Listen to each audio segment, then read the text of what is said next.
What it is, y'all, it is your old boy Pilk, and I have heard you guys. My Damachi people, you've been asking and asking and asking, we need a team to beat Final Battle. Well, I think I might have got you. Now, here's the deal. I know that this is a team probably a little more thick than most people could probably muster. But to be honest, there were certain qualifications that I needed in this team, and some of my units are maxed, some are broken. So what I want you to do first and foremost, focus on, as I always tell you, the weakest unit on the team. And I'll kind of explain why I've assembled the team this way, and what this team is really ultimately doing. To kick it off, first of all, I do have the new Haruhime, the Wind Haruhime. She's insane, she's awesome, she's a must for this team, and you'll kind of see why as we get into this. We'll talk about her skills, talk about what she does, but she's an absolute asset. The higher level you have her, the better, and frankly, if you do not have her, that's going to bring me to my first sack. You can 100% get away with the OG. Those of you that are free to play or recently new at the game, all you got to do is get to level 40 and you've got one of her. Now, I would heavily recommend maybe farming a Prism Bond. There's a couple you can do early in the game. And you definitely do want to feed her up. If you do not have Wind Haruhime, you need this unit 100%. All you got to do is get to level 40 on Belle's Quest, and you've got her completely free to play. Which is a massive asset, because those of us that have been playing the game for a long time, like, we quested for her. When she first dropped, she was a game changer, y'all. And that kind of makes me sad, because I'm going to use her on my team as a sack, and I'll explain when we get to that. Now, the other, I guess, basic part of this is going to be wealth. Part 2 of this major, really, team construction that I've got going on here is wealth, and that is solely for his SA. That is all allies fire attack damage plus 100%. It is going to be absolutely imperative that we get Welf's attack off. Not early, actually, but it's going to be imperative that we get his attack off in a triple SA. Now, you'll kind of see why and understand why when we get a little further into it, but the main thing is understand that we're going to do a triple SA. With one of the two Haruhimes, one Haruhime gives 120, the Wind Haruhime gives 120% strength and magic. The OG gives 100% strength and magic. So while the Wind is a little bit better, it's going to be 100% doable with the OG. Now, I'll kind of explain when I go into here why I'm using them this way. The other unit that's going to be absolutely imperative in here is Dilly Lily. That's the new unit here. And you will notice mine is only +2. Now, I do have her max ascended. She's got to be a little beefy, but I'm going to be honest with you, at +2 and fully ascend, she's not really having any problems the way I'm using her. The way I'm using her is going to be a bit weird, and I'll explain why I'm doing it when we go into the full fight. But if you've got her +2, you're going to be fine. In fact, that kind of takes me back to wealth a little bit, because while my wealth is max limit broken, if you have him +2, +3, he should be more than enough to get this done within 20 turns. This team I'm going to do should be about a 12-turn kill. Maybe even sooner, but 12 turns is kind of my my goal here. Now, that is not going to be an S-Clear, and S-Clear is 9 turns. Also notice I'm not using any Memoria here, so if you have Memoria, especially if you got upgraded Memoria and ascended Memoria, that is going to help you out drastically, and I mean drastically. I'm going to do it without Memoria, just to kind of showcase like an uber hard mode of how this could ultimately work. But Dilly Lily is, and I apologize if I'm butchering her name, but tell me what it isn't. At +2, we'll be doing just fine in this team.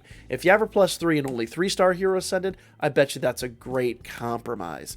So she is going to be really, really, really, really important to this. And if you have her +3, if you have wealth +3, you're going to be able to handle this absolutely no questions asked. It's going to take you a few extra turns just because you're going to be reducing some of the outputted damage, but ultimately it's totally, totally, totally doable. Now, that brings me to the 4th slot, and that is, of course, Artie. Now, it doesn't matter how many bonds you have in Artie. It doesn't even matter if you have Artie. All we're going to do is we're going to bring her in turn 1, and she's going to do this skill. That gives us 1 free KO hit. Basically, everybody's going to survive 1 KO hit, and she's going to do physical and magic resist plus 30%. Also going to give us some HP regen, and as you'll see, there are many, many, many options here. I would say the most imperative part of this is the physical and magic resistance buff. you absolutely are 100% going to need that. You can utilize a unit that doesn't do the KO restoration. You can utilize a unit that doesn't have the HP regen. You absolutely 100% must have this physical and magic resistance buff. And I'll kind of explain why the HP regen isn't a big deal, and the KO we'll get to here in just a moment. But you need physical and magic resistance buff. You have to have it, and I'll explain why when we get into the fight. Okay, so if you don't have Artie, if you weren't here for last year's event, then definitely look for a unit in your team that does that big buff. You need, and even if you don't have magic resistance, physical resistance. You've got to have a physical resistance buff. I'll explain why. Just trust me on that. Physical resistance buff is the number one thing you need in that slot 4. Now I'm going to use a swap anklet, and I'm going to let Artie kind of leave after turn 1. Everybody else on the team is going to have anti-poison. Poison normally is not something I worry about, but in this event is going to be critical. Poison can hurt you a little bit, but every little extra bit of damage actually will work against us. So if I go over here to Wealth and I go to change equipment, you'll notice he's using his magic unnamed sword. He's also using a glorious anklet as poison resistance. If you do not have these, then run a poison resistance assist on your team. You absolutely have to have poison resistance. If you do not have poison resistance, it's going to make this very, very difficult. Even if the poison resistance is only 75%, you 100% must have poison resistance. There's no questions about that. Now, getting back to the adventures, and we'll talk about the assists in a moment. Obviously, slot 5, we've got Haruhime. She's going to come in after Artie, and she's going to leave at the end of turn 2, and she's going to finally bring in Vesta.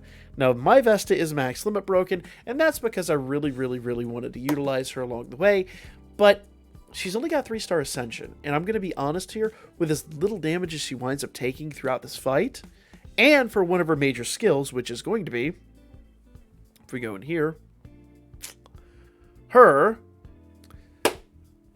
KO survival attack right here. This will actually give everybody one survivable KO hit. With this, and with everything else she's got, you can run her +2, +3 all day and all night. Once again, it is going to kind of limit the amount of damage you're putting out. I would say +3 would be a comfortable spot with her, but even if you have her +2, I'm willing to bet you could do this easily. Well, I would say easily. You could do this within 20 turns with good RNG.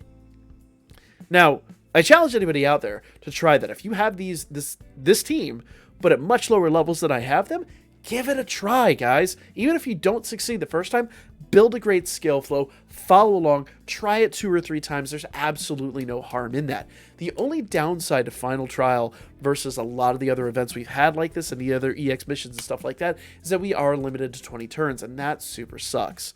But for the reward we're getting, totally 100% worthwhile. Okay? 100% worthwhile. Now, Vesta's got a number of other amazing hits, and if you'll notice, everybody's going to get a big strength, magic, and fire attack damage buff, so she's going to be actually putting out an insane amount of power here somewhere along the lines when basically we get around to that. Now, let's talk assists. Now, I have built this team out to do one thing very well. That is, get off fire attack essays. That is our number one most important aspect of this team. Fire attack essays are going to be mondo critical to our success rate. So in the first slot, I actually have the Finn from last year's event. He gives 33% essay gauge charge to everybody. If you don't have him, it's going to take you a little bit longer to do what I'm doing. But if you do have him, it's going to make your life so much simpler. Now, this is the strength, magic, agility, endurance, and dex buffing, but that's not going to be a massive, game changer here. Now, on wealth, I am using Eyes. That gives us 111% strength and magic. And I can already hear some people saying, why don't you have this unit on Vesta? And the honest answer is because I've personally found that while I would get faster essays, I get a little bit harder hits out of Vesta, who is a good hitter, by keeping Vesta with the assist I've got on her. Now, there is a give and a take here. There are some situations where bringing eyes in after like turn 9-ish would actually make my essays a little bit faster after that point. But because we're kind of killing this on turn 12, it's a moot topic. Like, I wouldn't see any major benefit to this. But if you were going like very, very, very long game, if you're like taking turn 15 plus, you might actually want to put eyes on Vesta or whoever's in the last slot. In fact, maybe you could even put Wealth in the last spot. But you'll kind of see why. You'll kind of see why I'm doing what I'm doing here in just a moment. Okay? Now, on Thilly Lily, I have the new Hestia. I was very lucky. I got her Max Limit broken. I got her bond out of the Heroic Trial, and so she is good to go. That's going to give her fire resistance plus 20%. Now, I didn't really plan to use her in this one. She's just the unit I'm using here because she's absolutely perfect for the situation. But my first attempt at this, my 12-turn kill that I kind of negated, as you can see up there, for the sake of making this video. Yeah, I canceled out for the sake of making a video that I intended to make 2 days ago. It never happened. But we're making it now, so I guess better late than never. But she was +4 at the time, so that fire resistance was only down 15%. So that actually might affect this. We might actually get a faster than turn 12 kill. I don't know. I'm going to wager it's still going to be about 12 turns just because of the SA strategy, but nevertheless, if you don't have her max limit broken, she's still an asset. That said, if you have any of the other fire units and you have the max limit broken, use them. You always want to utilize max limit broken assists if you have them. This is why I always tell you guys, in the Heroic Trials, it is generally better to get assists and get them close to max limit break, and when you get prism bonds and stuff like that, to max limit break your assists, because they mean so much more max limit broken than they could ever mean otherwise. And remember, with Hestia, she's time limited, okay? So if you have gnome tickets, you can easily max this unit out for your play. So don't forget about gnome tickets. Those are super, super, super important to this. Now, this is kind of a controversial one here, a little bit. I'll kind of explain why.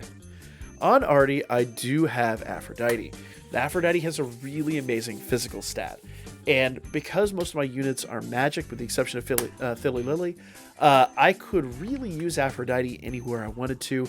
I just kind of used Hestia because of her buff skill and all that stuff. But she has a slightly better physical stat, and she's also got better HP. So mostly the HP circumstances why I went. Well, actually, she's got better HP. I'm sorry. Minor correction. She has better HP. But Thilly Lily gets a little higher physical stat. If you're having some issues, definitely use whichever unit has a higher HP. I really thought Hestia did have a higher HP. I have learned a thing in the last 2 minutes. But nevertheless, a unit with a good physical stat and good HP will help out Thilly Lily a lot. And I'm choosing to use Aphrodite in this slot, even though she's going to be taken out of commission. Really, it's just for her skills, and that is going to be her AoE. I said it is technically a debuff, but her AoE debuff. If you do not have Aphrodite, anybody that has an AoE debuff would be a phenomenal person to put here. It's just I'm using Aphrodite because she's kind of the best of the best in this realm. If you have somebody else that's better, has better stats or whatever, and is max limit broken, use them instead. But for me, there's the many, many, many reasons why I'm using her. Also as a sack, interestingly, is Hermes. Hermes is a really good magic stat, but and I honestly probably should be using Hermes somewhere on the team, but I need the SA gauge charge, and I need that to move the fight along a little bit, so I am using that eyes on Wealth.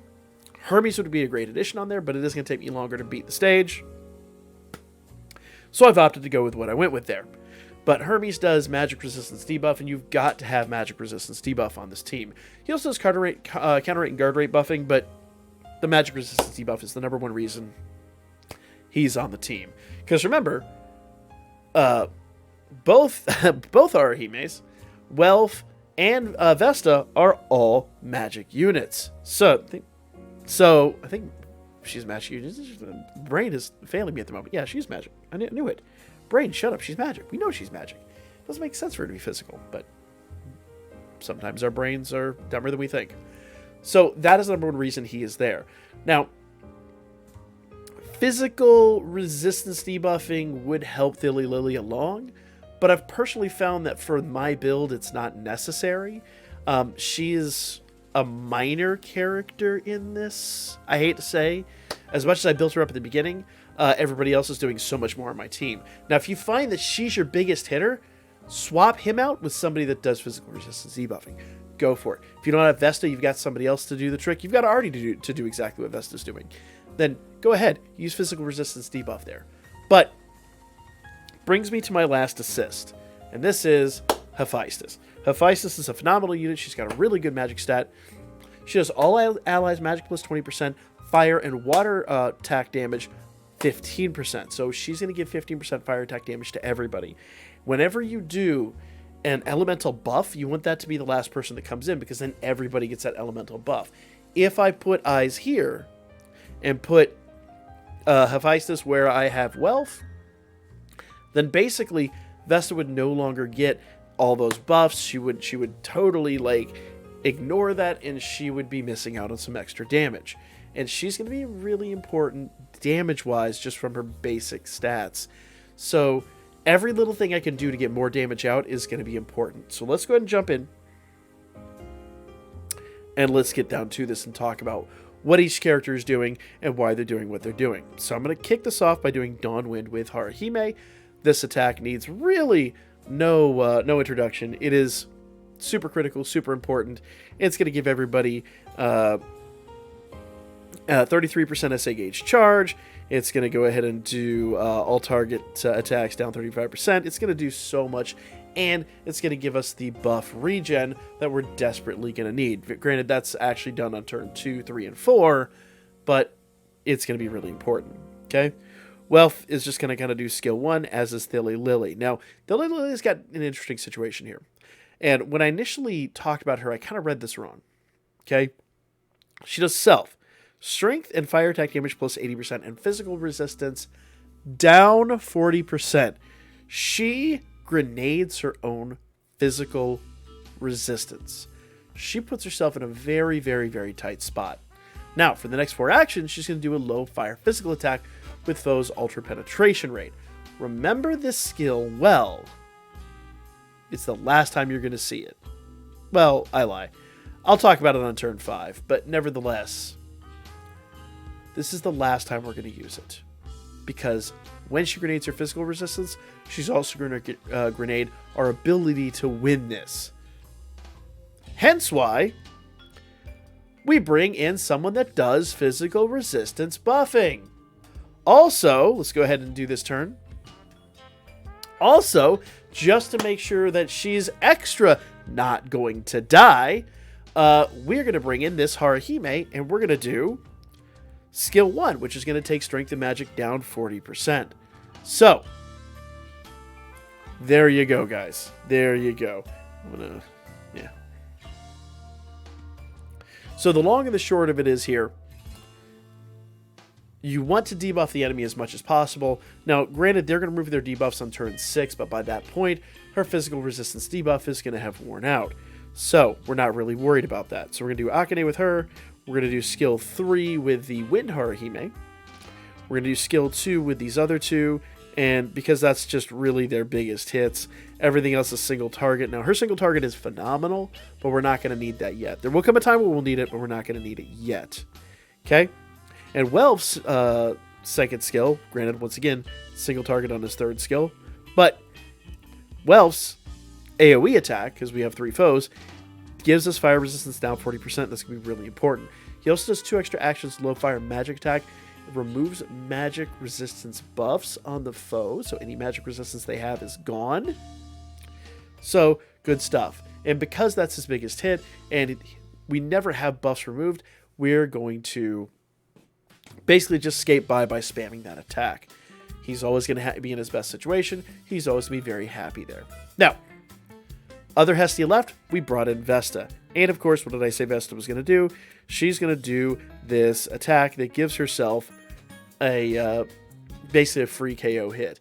And She has fire attack damage 35% for anybody who does that. Strength and magic 35% for anyone who doesn't have that. I don't think there's anybody on the team who doesn't, but it's also going to buff her, and that's going to be really important. So we're going to do that with Vesta. Both Lily, Lily, and Wealth, we're going to sit there and do skill 2. And we're going to go back to do Dawn Wind with the Wind Haruhime, because that's going to give Vesta 33% SA gauge charge. So while we didn't need our extra KO resistance for the first few turns, but also notice Vesta does not have the physical resistance debuff or physical resistance buff that everybody else has, so she's taking a little bit of extra damage here. Another reason why I say it is so absolutely vitally, crucially important that we have that 40% debuff that Haruhime placed on there. So now we're just kind of at a point where we're building up to that SA. These two are just going to spam those two attacks. They're not going to change. Okay, let's look at the debuffs on the opponent at this point. So physical resistance is up 30%. That does put Lily Lily at a little bit of a disadvantage, but it is not going to be a massive thing. Fire attribute is down 40%. Strength and magic are both down 40%. Those are all going to stay in play. Guard rate is down 40%. Counter rate down 40%. And all unit resistance is down 35%. Strength and magic are both up 30%, though those are going to run out. 1U resistance is up 11 turns. That's not going to change. And physical resistance is about to wear out. So, remember, turn 6 he's going to remove all the debuffs, so we're going to have to replace those. So in this turn, I'm going to go ahead and do this. This is going to give us MP heal, critical rate, penetration, or counter rate buffing. Those buffs never run out. The opponent only removes their debuffs. They don't remove their buffs. So the more buffs we can place right now, the better we're going to be. Plus, we're going to give ourselves a little bit of MP regen, which is going to be kind of nice. Now, as I said, these two are never going to change at this point. And as I said earlier, normally we go in here and we look at this, we say, oh, Soul Honor, I almost call that Soul Horror, Jesus. Soul Honor has 2 turns left. That means normally on turn 5 we would go rebuff that. But if we do rebuff that, that's going to grenade our physical resistance. And since in 2 turns they're going to remove their debuffs, far too dangerous. Far too dangerous. She's going to lose her extra actions, but she's going to gain a lot of resistance to the opponent by just chilling on what we've got here. As you've noticed, though, the opponent does hit pretty hard, so she's going to kind of be in the danger zone. But, once again, it's totally survivable and totally doable. So, skill 2 for those two, skill 1 for Haruhime, and for Vesta now, we've got a decision to make, okay? Now we have 50% HP heal of damage with ultra critical rate itself, 20% MP heal. We could do that, but I don't think we need that yet. There will likely come a time where we will, but this is a super fire magic deck with temporary magic boost, high critical rate, removes strength, magic endurance, and agility, and dex buffs on the opponent. So in other words, that's going to remove a bunch of those buffs that he has. And that's going to be really critical down the road. And gives self 2 actions and status buff plus 1 turn on allies. It is a high MP cost. That means that we're basically going to have to come back and do that. But we can basically go back and forth on these now. Almost until the point at which that we need that KO restoration again. And once we do that, we can do skill 3. So we're going to go back and forth with Vesta, basically doing skill 2, skill 1, skill 2, skill 1, skill 2, so on and so forth until practically sated.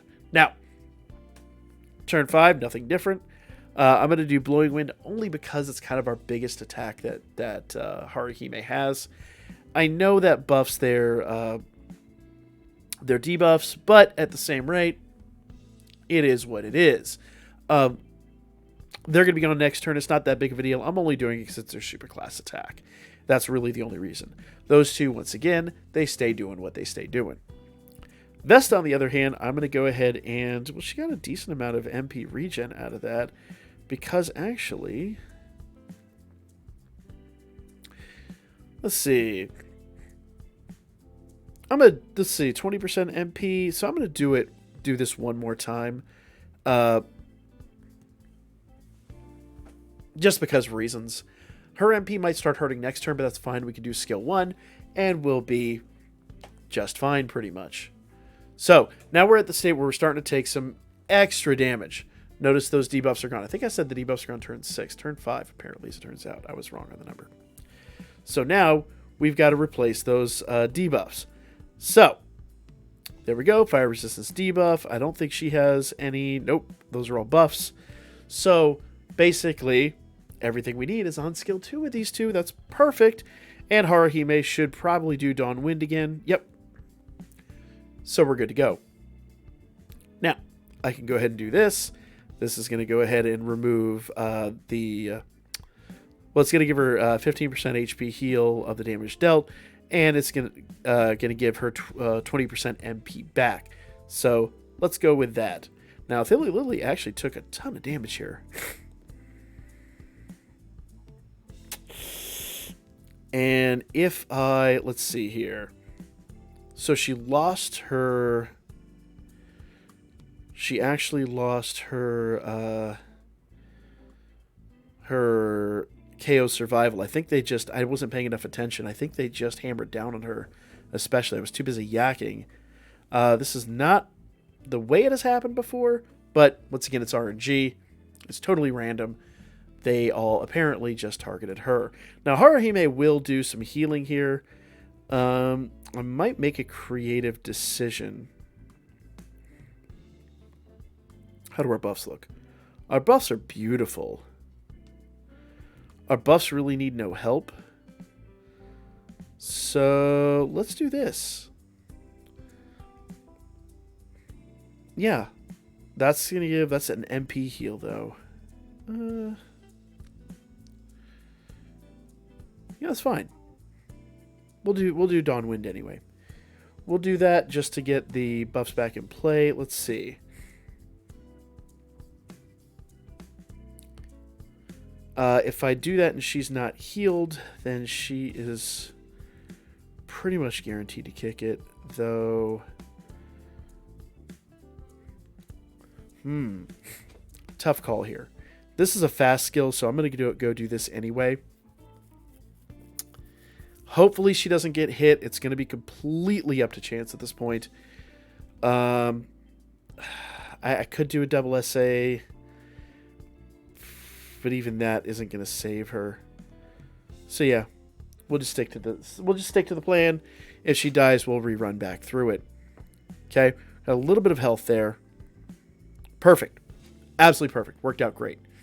Remember, Haruhime's got a counter heal, so in this type of situation, we're actually in the best possible spot to do what we need to do. Now, turn 7, I'm sorry, we should get our triple SA. And this is the turning point for us. Now, we've done a little bit of damage up till now, but we've not really, solidified the win. This is where we're going to solidify the win. Now, debuffs will need to be reapplied. That is a thing. But the real nice part is... See, actually, those debuffs for 3 turns. So it's perfect. Strength, magic, and fire resistance are all down for 50%. That will be perfect. And I can reapply the KO prevention onto Thilly Lily here. Now, that will negate the kind of extra turn we have here, but I don't think we have any buffs yet that we have to worry about. The 1 unit resistance is there, but it's not going to be a big thing. Let's go. Actually, I think I did the wrong attack with her. Let's see. Go Welf. So Welf's the first one that's going to do real damage, and he does just about 1 million damage. Thilly Lily, on the other hand, does 2.6 million damage. Now, unfortunately, she's not part of the combo, so she's not really going to get any major thing out of that, but...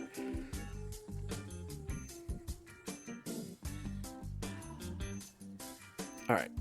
Sanctifying. I think that is skill 3. I'd have to double check. Nope, skill 2. So we can do skill 3 now. That's at least going to reapply her extra attack. I would prefer to do skill 3 to make me feel a little bit more comfortable. But we can do it now. These two are just going to go back to skill 2. And we're going to go back to skill 3 with Haruhime. And we're pretty much golden now. All buffs are going to be golden on them. We don't really need to worry about that. And we're going to replicate the buffs that are in play. The brand new buffs All the debuffs should still be here. Yep, including our brand new debuffs. In fact, notice guard rate, counter rate, and all unit resistance were about to wear out. So we have to do blowing wind to make sure that those don't run out. And let's go. Now, from this point going forward, we are on the giving end of the pain. Notice that every time we hit, their whole thing is just falling apart. Like, they're absolutely just cowering in fear pretty much at this point. In fact, here in another, I'd say 2 turns. I think by turn 11, the demon dogs are going to be dead. The hellhounds, I'm sorry, are going to be dead. It's the same thing. And we're only going to be dealing with the beast. So, let's keep going. Okay, I'm going to go back to do, let's see, actually I need some MP. So while we are going to get an extra attack out of that, I think, you know what, we'll do that. That's fine. We'll do skill 2 here. Skill 2 with them and skill 3 with Haruhime. Let's go. All right. Oh, that's looking good.